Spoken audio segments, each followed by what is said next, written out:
할렐루야. 예레미야서 6장 16절에서 21절입니다.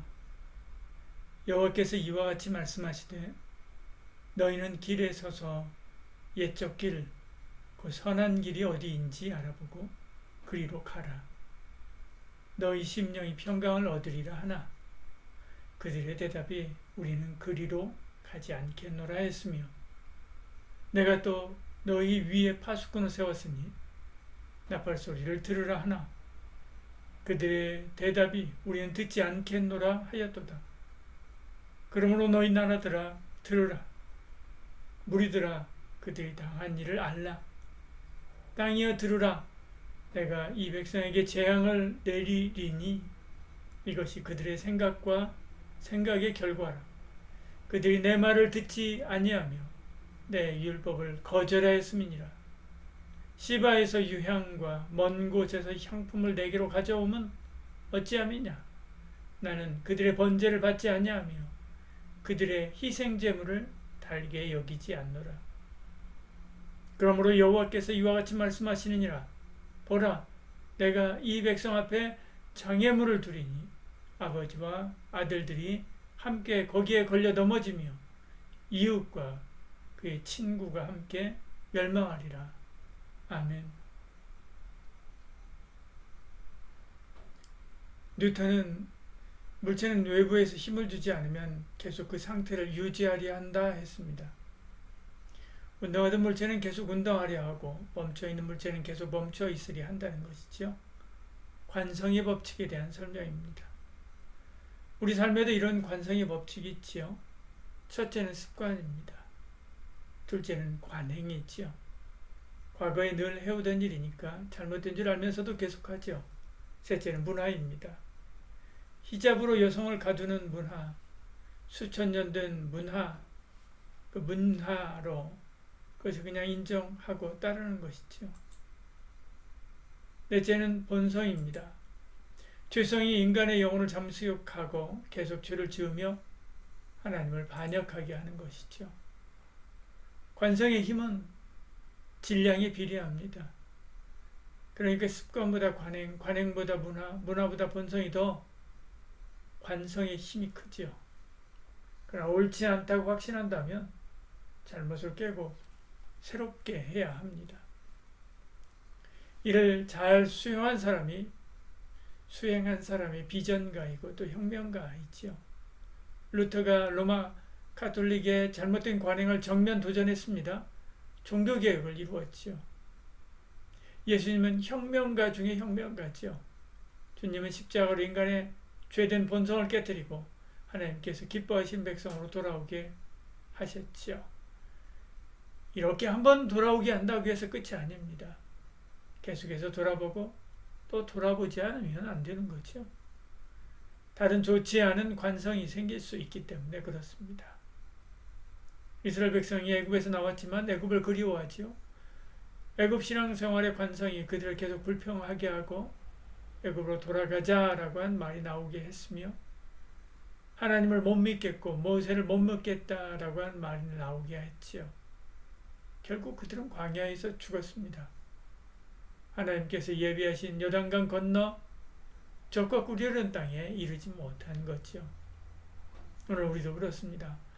예수를 믿었지만 다시 옛사람으로 돌아갑니다. 예수님을 불평하며 애굽을 그리워하죠. 그런 동안 우리 신앙은 무너지고 또 부서집니다. 이스라엘 백성이 다시 애굽으로 돌아가지 않은 것처럼 다시 불택자로 돌아가지는 않습니다. 그렇지만 하나님께서 주시기로 약속한 적과 꿀이 흐르는 은혜의 복을 누리지는 못하죠. 불평하다가 광야에서 죽어간 이스라엘 백성처럼 하나님의 복을 잃어버린 백성으로 살다가 가는 것입니다. 그러므로 우리는 늘 가던 길을 멈추고 돌아봐야 되죠.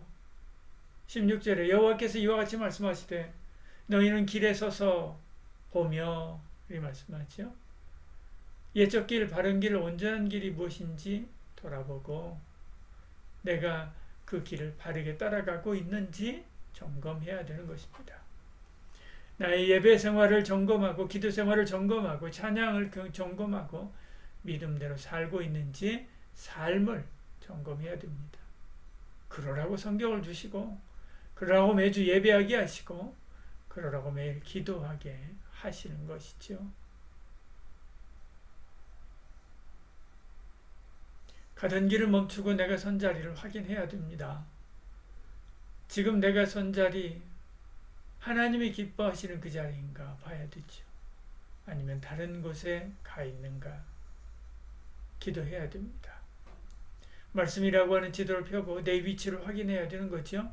요나서를 펼쳐놓고 나의 지금 영적 상태는 사명받기 전 요나 위에 위치해 있는가? 사명은 받았지만 못마땅하여 도망하는 요나의 위치에 있는가? 아니면 못마땅하면서도 순종하여 사명을 감당하는 요나의 위치에 있는가? 그것도 아니라면 회개하는 니느웨 백성을 보면서 불평하는 위치에 있는가? 점검해야 되는 것이죠. 욥기를 펴놓고 나는 하나님을 두려워하며 사는 위치에 있는가? 사단의 시험으로 하나하나 잃어버리고 있는 위치에 있는가? 하나님의 공의를 묻는 위치에 있는가? 고난 중에도 하나님을 원망하지 않는 위치에 있는가? 아니면 하나님의 말씀을 듣고 있는 위치에 있는가? 귀로만 하나님의 말씀을 듣는 자리인가? 아니면 하나님을 손으로 만지는 자리에 있는가? 모년의 복을 누리는 그런 자리에 있는가? 아니면 오고 오는 세대의 만인에게 간증을 통해서 고난 중에도 하나님의 주권에 자신을 맡기는 신앙 고백을 하는 그 자리에 있는가? 점검해야 되는 거지. 그리고 가야 할 길을 봐야 됩니다. 어디로 가야 할지를 봐야 되죠. 그리고 가야 됩니다. 16절에 말씀하죠. 여호와께서 이와 같이 말씀하시되 너희는 길에 서서 보며 옛적 길 선한 길이 어디인지 알아보고 그리로 가라. 너희 심령이 평강을 얻으리라. 가야 합니다. 가야 평강을 얻지요. 가야 복을 받습니다. 가야 승리합니다. 가지 않고 어찌 복이 있습니까? 가지 않고 어떻게 은혜가 있습니까? 가지 않고 어떻게 칭찬이 있을 수 있습니까? 이 말씀은 듣고 행하는 자는 복이 있다라고 말씀했습니다. 주님이 원하시는 것, 주님이 원하시는 일, 주님이 원하시는 삶으로 가야 되는 거죠. 그때 평강이 있고 복이 있고 승리가 있고 하나님의 영광이 나타납니다. 그런 저와 여러분 되기를 축복합니다. 기도하겠습니다.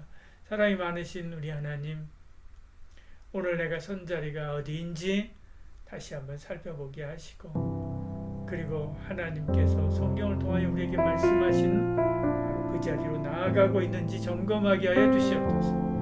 그리고 부지런히 하나님께서 기뻐하시는 자리로 나아가고 또 나아가 주께 영광 돌리는 삶을 살아가는 저희들 되게 하여 주시옵소서. 예수님 이름으로 기도드립니다.